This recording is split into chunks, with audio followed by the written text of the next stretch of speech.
राठौर जी, राजगढ़ से हैं आप, माध्यमिक शिक्षक हैं और स्कूल शिक्षा विभाग में आपकी पोस्टिंग है। शासकीय उच्चतर माध्यमिक विद्यालय नाहली राजगढ़ में आपको पोस्टिंग मिली है। श्री राजेश धोटे जी, बैतूल से, माध्यमिक शिक्षक, जनजातीय कार्य विभाग और विद्यालय है शासकीय माध्यमिक शाला घुघरी, बैतूल। और इसके बाद है ममता गोयल जी, देवास से, प्राथमिक शिक्षक हैं, जनजातीय कार्य विभाग में आपकी नियुक्ति और देवास चौबारा धीरा आपका जो पदांकित संस्था है वो है। इसके बाद है श्री आनंद मीणा जी, देवास से, आप प्राथमिक शिक्षक हैं, जनजातीय कार्य विभाग में आपकी पोस्टिंग है और अनुसूचित जनजाति बालक छात्रावास खातेगांव, देवास आपकी पदांकित संस्था है। और सभी शिक्षकों को बहुत बहुत बधाई, बहुत बहुत शुभकामनाएं। और इसके बाद हमारा अनुरोध है हमारे माननीय मुख्यमंत्री जी से, कृपया हम सब यहाँ पर हैं, ये हमारे लिए हर्ष की बात है कि हम उनके निवास पर सब इकट्ठे हैं और उनको सुनना भी हम लोग चाहेंगे बहुत आतुरता से, आकुलता से, सबको प्रतीक्षा है। माननीय मुख्यमंत्री जी। इधर से बोलूंगी उधर से? उधर से ज्यादा ठीक रहेगा। अरे तुम्हारे चक्कर में पीछे दिखे ही नहीं रहा मीडिया के मित्रों, उधर भी कर लोगे ना कबर? ठीक है, उधर से बोलते हैं।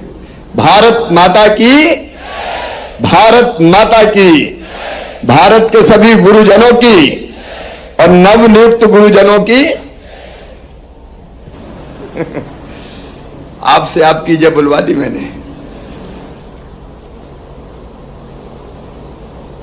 हमारे साथ वर्चुअल जुड़े हुए मध्य प्रदेश के स्कूली शिक्षा मंत्री भाई इंदर सिंह परमार जी, हमारे अनुसूचित जनजाति जाति कल्याण मंत्री, उनके विभाग के भी आज नव नियुक्त शिक्षक यहां बैठे हुए हैं, बहन सुश्री मीना सिंह जी। मुझे अभी समाचार मिला कि आदरणीय गवर्नर साहब भी वर्चुअल इस कार्यक्रम से जुड़ेंगे। जुड़ रहे हैं? वेबकास्ट से जुड़ गए हैं। अच्छा, वेबकास्ट से जुड़े हुए हैं।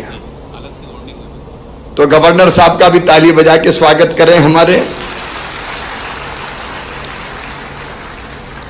पाठ्य पुस्तक निगम के अध्यक्ष आदरणीय शैलेंद्र बरुआ जी, मध्य प्रदेश योग आयोग के अध्यक्ष श्री वेद प्रकाश शर्मा जी, महर्षि पतंजलि संस्कृत संस्थान के अध्यक्ष श्री भरतलाल बैरागी जी, राज्य बाल संरक्षण आयोग के अध्यक्ष देवेंद्र मोघे जी, आदरणीय श्रीमती डॉक्टर पुष्पांजलि शर्मा जी, मध्य प्रदेश योग एसोसिएशन की अध्यक्ष, हमारी प्रमुख सचिव श्रीमती रश्मि समी जी, जनजातीय कार्य विभाग की प्रमुख सचिव श्रीमती पल्लवी जैन जी, बाकी सभी शिक्षा विभाग के अधिकारी साथीगण और मेरे यहां पर उपस्थित प्रिय शिक्षक भांजे और भांजियों, अपना रिश्ता तो दिल का रिश्ता है।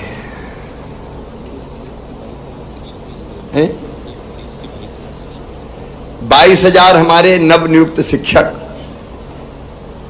अलग अलग स्थानों से जुड़े हुए हैं, मैं उनका भी स्वागत करता हूं। आज कैसा लग रहा है आप लोगों को? जोर से बताओ ना। बहुत अच्छा लग रहा है। देखो, आज का दिन आपके जीवन का अविस्मरणीय दिन है। आज से आप शिक्षक हैं, शिक्षक। और शिक्षक का सही नाम तो है गुरु। और हमारे देश में कहा गया है, गुरुर् ब्रह्मा गुरुर् विष्णु गुरुर्देवो महेश्वरा गुरु साक्षात परम ब्रह्म तस्मै श्री गुरुवे नमः। तो मैं भी गुरुओं को प्रणाम करता हूं। और हिंदी में अगर कहें तो कहा गया, गुरु गोविंद दोऊ खड़े काके लागू पाए बलिहारी गुरु आपकी गोविंद दियो बताए। ये गुरु की महिमा है। अब आप शिक्षक भी हैं, लेकिन सही अर्थों में आप गुरु हैं। और गुरु की भारत में कैसी परंपरा है। भगवान श्री कृष्ण के गुरु संदीपनी जी हैं, गुरु वशिष्ठ, गुरु विश्वामित्र, गुरु द्रोणाचार्य, गुरु बृहस्पति, गुरु शुक्राचार्य, एक नहीं अनेकों नाम ऐसे हैं जिनके विचार ने, और गुरु चाणक्य, जिनके विचार ने इतिहास बदल दिए। गुरु कोई साधारण नहीं है। देखो, हमारे सोच के पीछे अगर आज हम सोचे तो दो चीजें सोच सकते हैं। एक, चलो यार नौकरी लग गई, जिंदगी अच्छी कटेगी, अब रोटी की चिंता नहीं रही। एक भाव यह हो सकता है, रोजगार महत्वपूर्ण है, मैं इससे इनकार नहीं करता। भूखे भजन ना होए गोपाला, धर लो अपनी कंठी माला। तो जरूरी है रोजगार, लेकिन हमारा काम क्या रोजगार है, या कहूं क्या सिर्फ रोजगार है? मेरे प्रिय साथियों, ये रोजगार नहीं है, ये प्रोफेशन नहीं है। हमारा काम है एक मिशन का काम, एक बड़े उद्देश्य की पूर्ति के लिए हम लोग गुरु हैं, हम लोग शिक्षक हैं। मैं और किसी की बात नहीं करता, मैं मेरी बात कर रहा हूं। मैं नहीं मानता मैं अपने आप को महिमा मंडित नहीं कर रहा, लेकिन मैं आज जो कुछ हूं, मैं अंतर आत्मा से आपसे कह रहा हूं, वो मैं हूं अपने गुरु श्री रतन चंद जैन जी के कारण, जिनने मुझे पहली, दूसरी, तीसरी और चौथी में पढ़ाया। मैं हृदय से कह रहा हूं। मैं शुरू में बहुत शर्मीला था। स्कूल में मैं जाता था तो बोलता नहीं था, ज्यादा बात नहीं करता था, और पढ़ता था कोई अगर पाठ्य पुस्तक में से। पहले तो क्या करते थे, गांव में स्कूल होते नहीं थे, एक आध कमरे का रहता था, बाहर पेड़ के नीचे कई बार हम लोग बैठा करते थे। और हम स्कूल जाते थे तो उस जमाने में एक हाथ में फट्टी लेके जाना पड़ता था बिछाने के लिए। आप में से कई ने अनुभव नहीं किया होगा। एक हाथ में फट्टी होती थी और एक हाथ में झोला, स्कूल का बैग। तो एक में फट्टी, एक में झोला लटका के स्कूल जाते थे और वहां बैठ जाते थे। तो मैं जरा वो पाठ पढ़ाते थे, का कमल, का से कमल, खा से खरगोश, गा से गणेश। अब मैं बहुत धीरे धीरे बोलता था, बहुत शर्मा के बोलता था। उन्होंने मुझे समझाया, तुम जोर से क्यों नहीं बोलते? क्योंकि मेरे अंदर उस समय इतना साहस नहीं था कि मैं आत्मविश्वास के साथ शब्दों का उच्चारण कर सकूं। उन्होंने कहा जोर से बोलो, मैं फिर भी धीरे बोला। फिर उन्होंने कहा जोर से बोलो। तुम अपने आप को कमजोर क्यों समझ रहे हो, तुम ढंग से बोल सकते हो। तो मैंने धीरे धीरे जोर से बोलना शुरू किया, और बाद में इतने जोर से बोलना शुरू किया कि मेरे जैसा पाठ पढ़ के कोई सुनाता ही नहीं था। फिर एक बात और हुई, उस समय हमारे स्कूल में शनिवार के दिन बाल सभा होती थी। अब बाल सभा शुरू हो गई ना अपने यहाँ। शनिवार के दिन बाल सभा होती थी। तो बाल सभा में वो बाकी कुछ कहानी, कविता सुनाने के साथ उनने कहा कि रामायण जी के चार दोहे तक, चौपाई और दोहे पढ़े जाएंगे और उनका अर्थ किया जाएगा। अब मैं तो पढ़ नहीं पाता था, तो बोलने का तो सवाल ही नहीं था। तो चार दोहे तक चौपाइयां, रघुकुल रीत सदा चली आई, प्राण जाए पर बपत बचन न जाई। अब बोले अर्थ करो, तो अर्थ करने की होड़ लगती थी। कौन अर्थ करता है अच्छा? मैं बहुत अच्छा, हिम्मत नहीं थी मुझ में कि मैं जोर से अर्थ करूं। लेकिन वो फिर मुझे बिठा कि नहीं, आज शिवराज अर्थ करेगा, आज शिवराज अर्थ करेगा। तो मन में एक संकल्प पैदा हुआ कि यार बेइज्जती तो नहीं होनी चाहिए, रोज वो बोलते और मैं अर्थ ही नहीं कर पाता। तो मैं रामायण जी खोलता और चौपाई का अर्थ पढ़ के जाता और फिर चौपाई का अर्थ करता। अर्थ करते करते मैं इतना अच्छा अर्थ करने लगा कि मेरी ख्याति स्कूल के बाहर गांव में चली गई कि ये तो रामायण जी का बहुत अच्छा अर्थ करता है। तो हमारे गांव में सावन के महीने में जब किसान फुर्सत में होते थे तो हमारे गांव में रात के समय रामायण जी पढ़ते थे। अब धीरे धीरे परंपराएं बदल गई है, मैं उस समय की बात कर रहा हूं, यह बात होगी लगभग 40-45 साल पहले की। तो चौपाई लोग बोले और मैं अर्थ करूं, तो मेरी बड़ी वाहवाही होने लगी, अरे यार लड़का तो बहुत अच्छा अर्थ करता है। तो धीरे धीरे अर्थ करते करते मैं अच्छा वक्ता बन गया बचपन में, और वक्ता बना तो आज तक बोल रहा हूं। अगर वक्ता बनाने में किसी का योगदान है तो मेरे गुरु रतन चंद जी का योगदान है। एक नहीं, कई गुण उन्होंने बच्चों में डालने का प्रयास किया। मैं सच कहता हूं, एक गुरु अगर ठान ले तो महापुरुषों की एक मालिका खड़ी कर सकता है, महापुरुषों की एक श्रृंखला खड़ी कर सकता है। अब आप सोच के देखो, नई शिक्षा नीति अपने प्रधानमंत्री श्रीमान नरेंद्र मोदी जी के नेतृत्व में बनी। मोदी जी अद्भुत लीडर है, विजनरी लीडर, हर पहलू का विचार करते हैं। शिक्षा का क्षेत्र हो, उद्योग का हो, व्यापार का हो, कृषि का हो, जलवायु परिवर्तन का हो, पर्यावरण का हो, रक्षा का हो, स्वदेशी का हो। तो उनके मन में जिद थी कि भाई वर्षों तक चर्चा चलती रही, नई शिक्षा नीति, नई शिक्षा नीति आती नहीं थी। कई आयोग बने, राधा कृष्णन आयोग, मुदालियर आयोग, कोठारी कमीशन, एक पे एक कमीशन बनते चले गए, नई शिक्षा नीति आई नहीं। लेकिन प्रधानमंत्री जी के दृढ़ संकल्प के कारण एक सर्वसम्मत नई शिक्षा नीति आज भारत में आई है, और उसी के अंतर्गत हम पढ़ाई कर रहे हैं। मैं मध्य प्रदेश की स्कूल शिक्षा विभाग को बधाई देना चाहूंगा, दोनों विभागों को, कि आपने गंभीरता से नई शिक्षा नीति लागू करने का काम किया है। लगातार हम लोग प्रयास कर रहे हैं, और हमारी उपलब्धियां भी अभी इंदर सिंह बता रहे थे कि 17वें नंबर पे थे हम नेशनल अचीवमेंट सर्वे में, आज हम 5वें नंबर पर पहुंच गए हैं।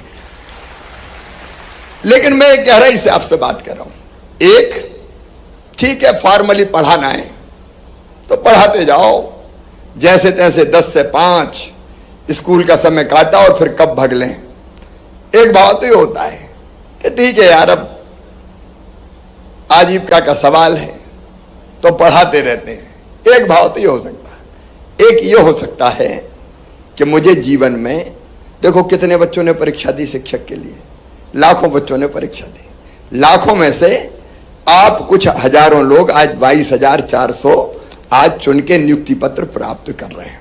तो आप हजारों में एक तो है ना। आपको ये दुर्लभ अवसर मिला कि आप भावी पीढ़ी का निर्माण करें, भावी पीढ़ी का निर्माण करें। मैं एक छोटी सी कहानी कई बार सुनाता हूं, आज आपको भी सुनाना चाहता हूं। अगर हम कोई काम करते हैं तो काम करने के पीछे अलग अलग दृष्टिकोण होते हैं। एक जगह, एक गांव में एक मंदिर का निर्माण हो रहा था। मंदिर के निर्माण में 3 मजदूर भी पत्थर तोड़ने के काम में लगे हुए थे। पत्थर तोड़ना उनका काम था। मई का महीना, सूरज अपनी किरणों से आग बरसा रहे थे।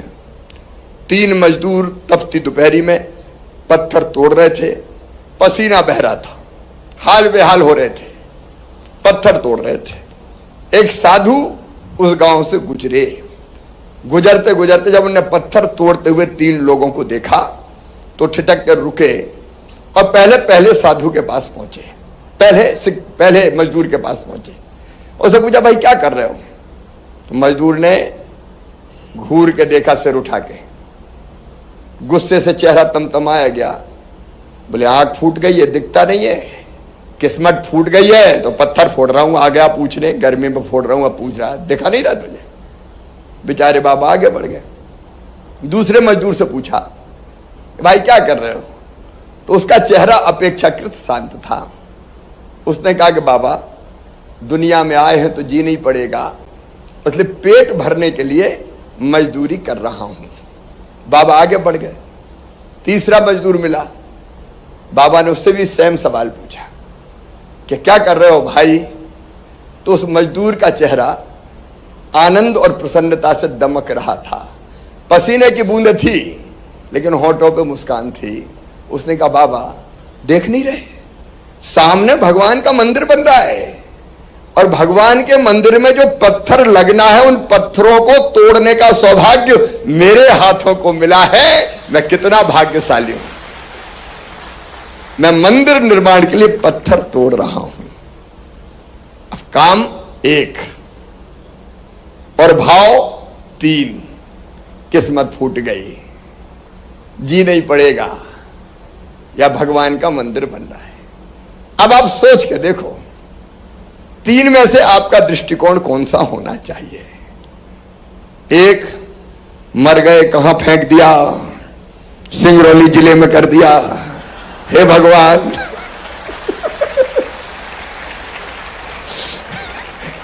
कहां फंस गया, कहां फंस गई और पहले दिन से जुगाड़ में।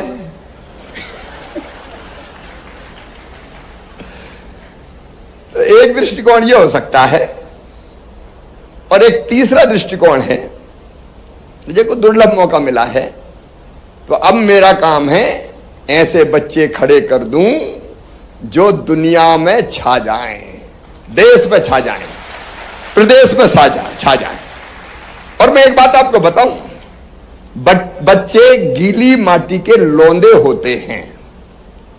आप जैसा गढ़ दोगे वैसा बन जाएंगे। आप देखो अभी पतंजलि योग पीठ में आचार्य हमारे स्वामी रामदेव जी महाराज, इतने सन्यासियों की मालिका खड़ी कर दी उनने। ऐसे बच्चे जो अद्भुत है सचमुच में, जो दुनिया बदलने का सामर्थ्य रखते हैं। आप देखो एक तरफ गदर मचाते बच्चे भी हम देखते हैं जो नशा करने लगते हैं, कई तरह की गलत आदतें जिनमें हो जाती है, जिनसे माँ बाप भी तंग और परेशान हो जाते हैं, जो समाज को नुकसान पहुंचाते हैं। और एक तरफ एनसीसी एनएसएस में ट्रेंड कर दो बच्चों को, ऐसे अनुशासन प्रिय और जमाने को बदलने का संकल्प लेके आगे बढ़ते हैं।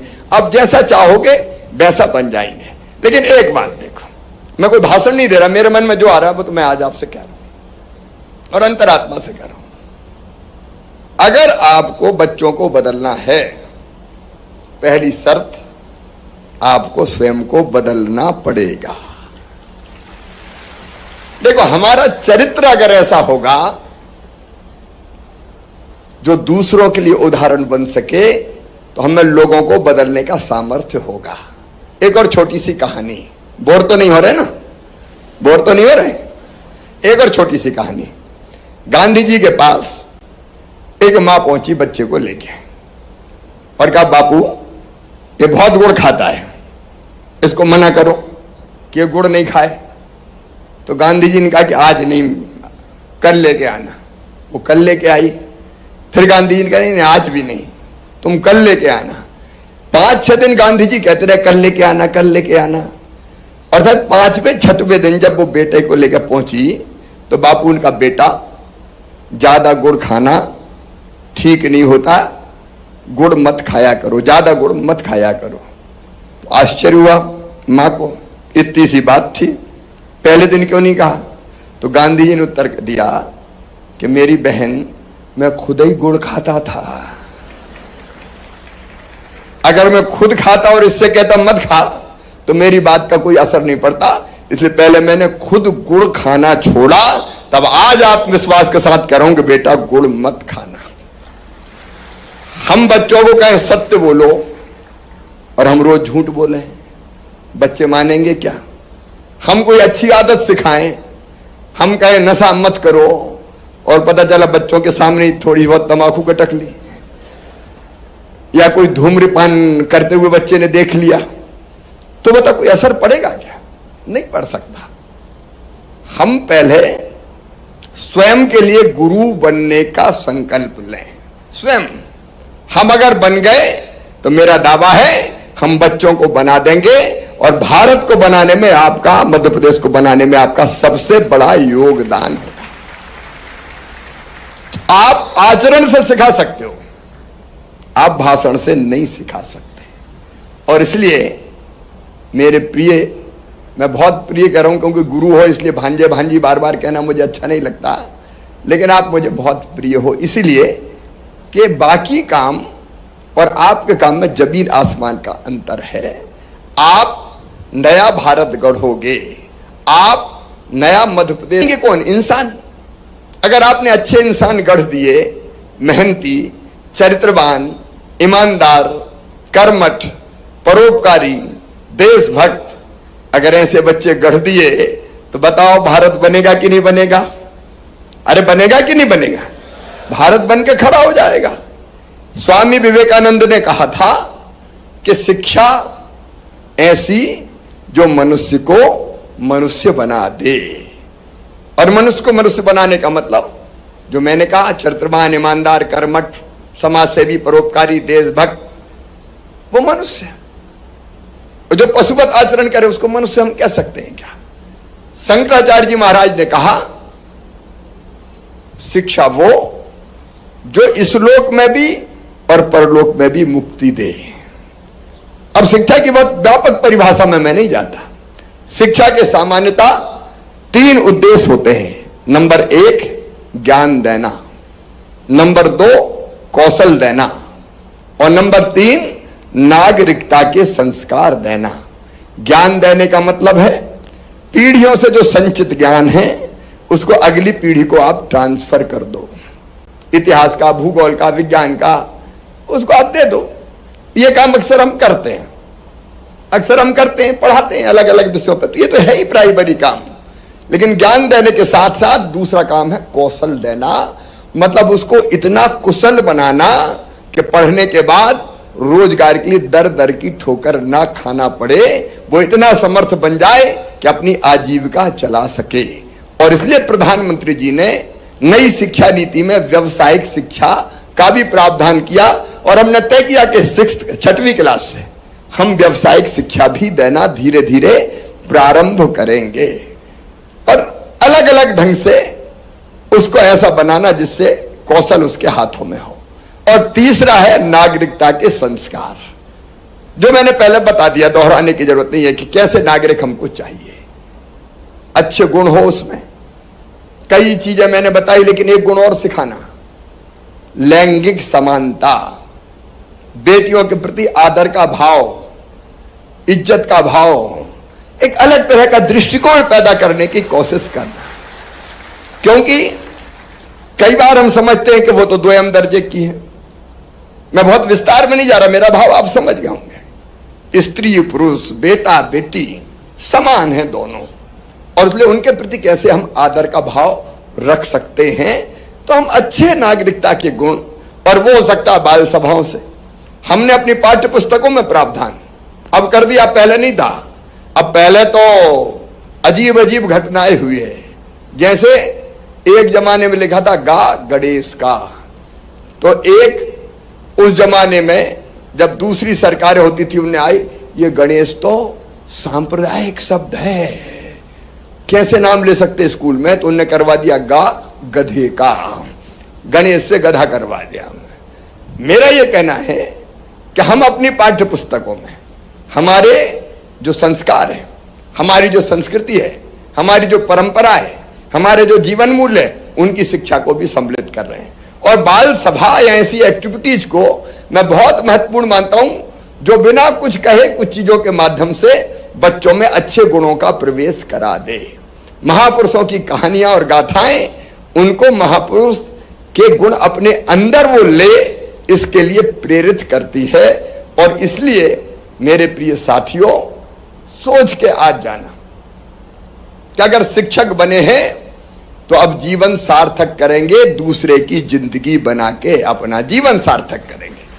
सचमुच में बहुत आनंद आएगा पढ़ाने में। आप में से कई को पता नहीं होगा, मैंने पढ़ाया है, पता है कि नहीं कोई को? मैं फिलॉसफी में मैंने एमए किया, दर्शन शास्त्र में एमए, और एमए करके हमीदा कॉलेज में मैंने पढ़ाया। मैं अगर मुख्यमंत्री या इस क्षेत्र में नहीं आता तो मैं शिक्षक ही होता, डेफिनेटली, निश्चित तौर पर मैं शिक्षक होता, क्योंकि उससे बेहतर कोई काम नहीं। और अभी भी आजकल मैं भाषण देता हूं तो भाषण कम देता हूं, पढ़ाते ही जाता हूं, आपने देखा होगा। आजकल लाडली बहना योजना भी पढ़ा रहा हूं मैं जगह जगह। तो मुझे लगता है इससे अच्छा काम दूसरा नहीं हो सकता, सचमुच में जिंदगी को धन्य करने का। और इसलिए मैं पूरी गंभीरता से कह रहा हूं, हृदय से आप अंतरात्मा से आप सोचिए, क्या केवल ऐसे ही पढ़ाना है एक ऑर्डिनरी टीचर की तरह, या हमको इतिहास रचना है? आपके हाथों में इतिहास रचने का काम भी आपके हाथों में है, आप ये मान लीजिए। और आप रचोगे तो एक बच्चे को नहीं बनाओगे, आप भारत को बना दोगे एक वैभवशाली, गौरवशाली, संपन्न, समृद्ध, शक्तिशाली।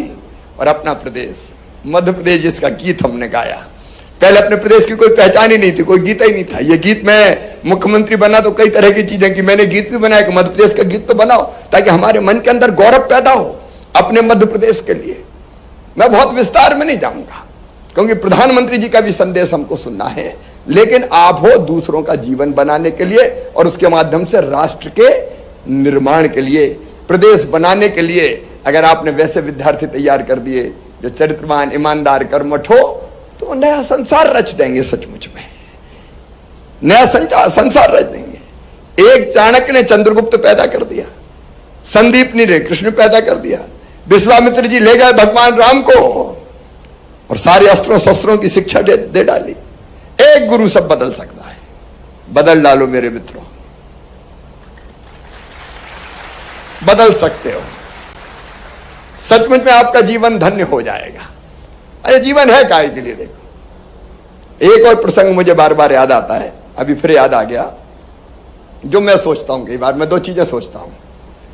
एक, मैं सोचता हूं कि जिंदगी आखिर है कितनी। यक्ष और युधिष्ठिर का प्रसंग आपको पता होगा, पता है, पढ़ा है कि नहीं? अपने चारों भाइयों के साथ और द्रौपदी के साथ जब पांडव जा रहे थे तो प्यास लगी तो पानी पीने के लिए युधिष्ठिर ने पहले छोटे भाई से कहा, सहदेव जाओ। पानी पीने गए तो यक्ष ने कहा कि मेरे प्रश्नों का उत्तर दिए बिना पानी पियोगे तो तुम्हारे प्राण चले जाएंगे, तुम मर जाओगे। नहीं माना, फिर दूसरा आया, फिर तीसरा आया, सारे भाई गए, चारों भाई। प्यास लगी थी, मानी नहीं, पानी पिया तो मृत हो गए। युधिष्ठिर गए, प्यास लगी थी तो पहले तो सबसे पहले सोचा चुल्लू, पहले तो पानी पी लूं। फिर आवाज आई, यक्ष ने कहा मेरे प्रश्नों का उत्तर दिए बिना अगर तुमने जल ग्रहण किया तो अपने चार भाइयों की तरह तुम भी मारे जाओगे। युधिष्ठिर ने पूछा प्रश्न क्या है? तो यक्ष ने कई प्रश्न पूछे, लेकिन एक प्रश्न पूछा कि ये बताओ दुनिया में सबसे बड़ा आश्चर्य क्या है? तो युधिष्ठिर ने उत्तर दिया, मनुष्य पैदा होता है, बच्चा रहता तो खेलता कूदता है, फिर बड़ा होता है, थोड़ा स्कूल जाता है, किशोर होता है और आगे पढ़ता है और बड़ा होता है, ग्रस्त हो जाता है, शादी ब्याह करता है, उसके बाद फिर वानप्रस्थ हो जाता है, बच्चों की शादी ब्याह करता है, अंत में बूढ़ा होता है और अंत में मर जाता है। हर एक जो आया है उसकी मृत्यु निश्चित है, लेकिन इसके बाद भी जब मनुष्य जीता है तो ये मानता है कि जैसे उसको हमेशा ही इस दुनिया में रहना है और वैसे ही व्यवहार करता है। ये सबसे बड़ा आश्चर्य है। जो आया है, मैं डरा नहीं रहा हूं, मैं सच्चाई बता रहा हूं। जो आया है उसे जाना है, मृत्यु अवश्यंभावी है। मैं 64 साल का हो गया, कितने दिन जीऊंगा? 10 साल, 15 साल, कितने दिन जीऊंगा? तुम तो ज्यादा जियो, लेकिन मैं अजय, अगर मेरे मन में आ जाए कि एक एक क्षण शिवराज ऐसा जी कि लोगों की जिंदगी संवर जाए, और मैं वो कोशिश करता हूं, इसलिए लाडली लक्ष्मी योजना भी बन जाती, इसलिए लाडली बहना भी योजना बन जाती है, जो दूसरों की जिंदगी बदलते तवाफिक रहती कि जिंदगी सार्थक कर। हम सोचें तुम खूब जियो 100 साल से ज्यादा, लेकिन 100 से ज्यादा कौन जिएगा बताओ? कुछ उदाहरण बनते। अब उनमें से ये 30 साल, लगभग 30 साल होंगे ना, ये 30 साल अपने शिक्षक के हैं। इन 30 सालों को कैसे जिए, आप इसकी प्लानिंग करो। अब आजीविका की निश्चिंतता तो हो गई, इसलिए इसकी प्लानिंग करो कि हम बेहतर गुरु बन के ऐसे बच्चे तैयार करेंगे जो जमाना बदल दे। और जैसे मैं कह रहा हूं, मेरे गुरु रतन चंद, श्री रतन चंद जी, मैं बारंबार उनको प्रणाम करता हूं। लोग महापुरुष आए और आपका नाम लें कि हमारे गुरु ये, आपका जीवन सार्थक हो जाए। और इसलिए इस दृष्टिकोण से आप पढ़ाओ। सचमुच में पढ़ाने में बहुत मजा आएगा, आनंद आएगा। छोटी मोटी कठिनाइयां सारी दूर चली जाएंगी और समाज सही अर्थों में आपकी इज्जत करेगा। मैं आज भी कहता हूं, अगर समाज को यह विश्वास हो गया कि ये सचमुच में गुरु है, तो समाज आपके पांव धो के पिएगा, मतलब आदर बहुत करेंगे। मैं कोई प्रैक्टिकली पांव धो के पीने की बात नहीं कर रहा, इसलिए वैसा बनो, अपनी सार्थकता है। नई शिक्षा नीति आई है, मध्य प्रदेश बहुत पिछड़ा था, हम लोग अब तेजी से आगे आ रहे हैं। अब बताओ, कोई स्कूल में बच्चों से पूछे और उसको पता चले कि ढंग से मात्राओं का ज्ञान नहीं है, पहाड़े नहीं पढ़ पा रहे हैं, और कोई कहे कि अरे कैसे टीचर हो, कैसे टीचर हो, क्या पढ़ा रहे हो, आपको अच्छा लगेगा क्या? नहीं लगेगा। अरे हमारे बच्चे ऐसे हो कि जो दो, देखो मैं हमारे बुधनी और भैरूदा क्षेत्र में, नस्लागंज अभी तक नाम था, शिक्षकों ने कमाल किया। उनने अपनी सैलरी से और गांव से इकट्ठा करके हर क्लास को स्मार्ट क्लास स्कूल की बनाने का प्रयास किया और टीवी खरीद लिए उन्होंने। मैंने फूलों की वर्षा की उन पे। एक ऐसे होते जो बदलने की कोशिश करते हैं। कई शिक्षकों के बारे में सुनते हैं कि उन्होंने अपने स्कूल को कहां से कहां ले गए, कि हम उन दुर्लभ शिक्षकों में से बन सकते हैं। देखो, एक जमाना था जब शिक्षक की सैलरी, मैं जब मुख्यमंत्री बना उसके पहले मैं सांसद था, तो मैं कई जगह स्कूलों में जाता था, बच्चों से मेरा बहुत लगाव रहा है। तो एक जगह मैं पूछता था सवाल, पढ़ाई कैसी चल रही है। एक जगह मैंने बच्चों से पूछा, बताओ गंगा जी कहां से निकली? तो बच्चे ने कहा कि विंध्याचल में से निकली। तो मैंने जो गुरुजी पढ़ा रहे थे उनको बुलाया कि क्या पढ़ाते हो भाई, ऐसी पढ़ाई होती है क्या? बच्चा कह रहा है गंगा जी विंध्याचल में से निकली। तो बोले साहब 500 रुपया में तो विंध्याचल में से ही निकलेगी। उस समय गुरुजी को 500 रुपया मिलते थे, अध्यापक को 1200 रुपया मिलते थे। हमने बढ़ा बढ़ा के 40 से लेके 50,000 तक के बीच में ले गए। और आज मैं एक फैसला और कर रहा हूं। एक काम जो पिछली सरकार ने गलत किया था उसको मैं थोड़ा सुधार रहा हूं। अब पहले साल 70% और दूसरे साल 100% सैलरी दी जाएगी। ये 4 हिस्सों में बांटना मुझे तो न्याय नहीं लगता। तरसा तरसा के देना ये मुझे ठीक नहीं लगता। इसलिए पहला साल अपनी परीक्षा का है तो 70%, दूसरे साल अच्छा पढ़ाओ 100%। बोलो भारत माता की। अच्छे से पढ़ाओगे, आदर्श गुरु बनोगे तो मैं तुमसे बढ़ाऊं। इसलिए मामा की बहुत बहुत शुभकामनाएं। धन्यवाद, प्रणाम, नमस्कार।